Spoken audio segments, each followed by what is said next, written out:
SOP itu bukan buat nyusahin, tapi buat nyelamatin tim kerja.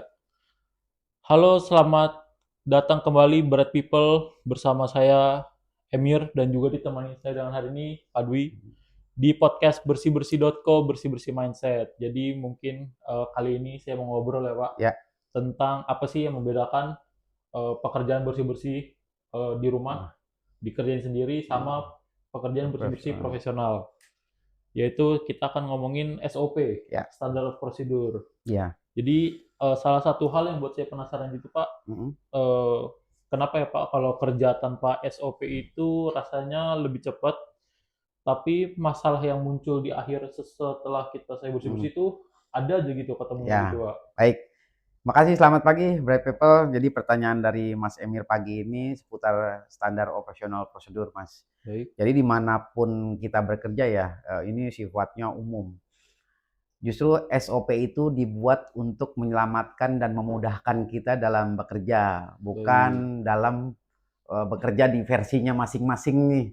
Jadi SOP itu tujuannya untuk membuat semua karyawan dimanapun perusahaan tempat bekerja menjadikan rule sebagai alur kerjanya dia gitu, Mas. Baik. Heeh. Berarti bukan yang penting selesai ya Pak, Ya, bukan tapi yang harus penting ada selesai. aturan dasarnya dulu. Betul, apalagi untuk dunia housekeeping ya. Ya. Dia punya aturan tersendiri, basic seperti contohnya ya, bahasa kita umumnya ngelap, tapi kalau dalam bahasa housekeeping kita ada yang namanya dusting. Itu Baik. ilmu yang pertama. Gimana cara mendusting, apa yang digunakan, chemicalnya apa, efek Baik. sampingnya apa, keselamatan kerjanya apa, itu lengkap dan terlampir di standar operasional prosedur itu, Mas, Baik, baik. gitu. Berarti kan kalau ngelap doang kan segitu doang ya, Pak. Tapi Betul. kalau dusting tuh ada Ada teknik, tekniknya ada khusus, alat-alat pembantu alatnya lainnya. khusus, Baik, betul, baik, baik, chemical baik. khusus, keselamatan kerjanya pun khusus, seperti itu sih, Mas. Baik, baik. Kalau misalkan dari Bapak sendiri, Bapak Mhm. itu kan operasional, Pak. Ya, betul, Sering keluar masuk ke lapangan. betul. Kalau contoh nyatanya penggunaan SOP itu seperti apa sih, Pak? Ya, jadi, umumnya sebelum teman-teman kita tempatkan nih, Ya, semua teman-teman kita tempatkan, kita berikan pelatihan khusus, training baik. terhadap, teman-teman nih. Kan di housekeeping itu basic-nya ada 15, Mas, Oh, banyak sekali, 15. betul. Baik, baik, baik, Setiap baik. teknik itu mempunyai nama tersendiri, alat tersendiri, chemical tersendiri. Baik, Jadi contohnya ketika saya berkunjung nih di satu lokasi di Jakarta lah, yang baik. memang terjangkau, kita melakukan inspeksi terhadap area ketika teman-teman kurang atau tidak tepat dalam melakukan proses pembersihan, ya kita ingatkan untuk SOP-nya, basicnya, contoh glass cleaning-nya, pembersihan Baik. kaca, gimana caranya kita berikan brief, kita berikan coaching di sana, artinya pelatihan langsung saya ke lapangan untuk proses penjalanan SOP tersebut, Mas, gitu. Baik. Kalau dari SOP itu sendiri, Pak, Mm-mm. alur kerja pembersihan area itu seperti apa sih, Pak? Ya, jadi kita ambil contoh satu ruangan aja ya, bukan satu Baik, area. Satu ruangan, contohnya toilet. Kita membersihkan toilet. Apa yang harus dilakukan pertama kali nih sama petugas? baik, Jadi petugas itu harus tahu rule-nya. Pertama kali dia masuk ke toilet, ya coba bersihkan sampahnya. Itu alur yang pertama. Terus yang kedua, dia harus tahu prinsip dasar pembersihan. Dia harus melihat bagian atas, tengah, dinding, bawah, dan dalam. Jadi seperti itu, Mas. Dia baik, harus pembersihan bagian atas. Atas itu apa aja sih? Atas itu ada plafon, ada exhaust fan. Di tengah itu ada apa? Di tengah itu ada dinding, ada cermin, dispenser, dan lain-lain. Terus di bawah itu ada apa? Di bawah itu ada lantai, ada floor mat, ada floor drain.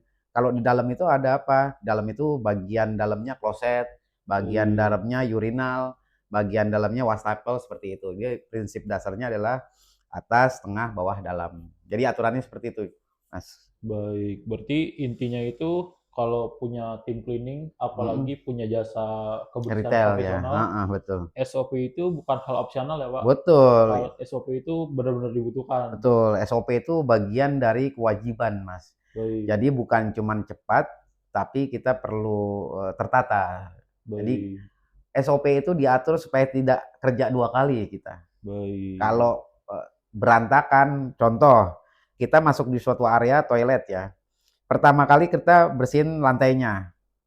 Plafonnya belum, dindingnya belum. Jadi setelah itu kita Oh, bersihin, dia baik, baik, kembali baik. lagi ngebersihin lantai. Jadi kita maunya kalau ada SOP itu ya alurnya jelas. Baik, Kita membersihkannya hanya cukup sekali, seperti itu. baik. Berarti bukan hal yang meribetkan ya, Pak ya? Ya, justru membuat mudah dan Baik, menyelamatkan kita nih kalau kita tahu alur SOP di setiap basicnya gitu, Mas. baik. Mungkin pembicaraan kita sampai sini aja ya, Siap, Pak. terima Jadi kasih banyak. mungkin bagi para viewers bersih-bersih.co di Mm-mm. rumah atau Bright People ya, Berat people, betul. mungkin kalau ada yang mau mengetahui lebih lanjut Betul, tentang SOP. SOP atau standard of procedure yang Mm, berlaku di dunia kebersihan, ya, bisa klik link di description untuk beli betul. bukunya ya, Pak. Modulnya, betul. Jadi Modulnya. kita menyiapkan modul SOP untuk berbagai divisi teman-teman. Jadi Baik, teman-teman jika berminat bisa kunjungi link ID-nya ya.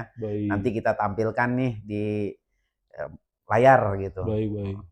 Mungkin sampai sini aja, Pak. Siap, terima kasih Terima ya Bang. kasih, Bright People.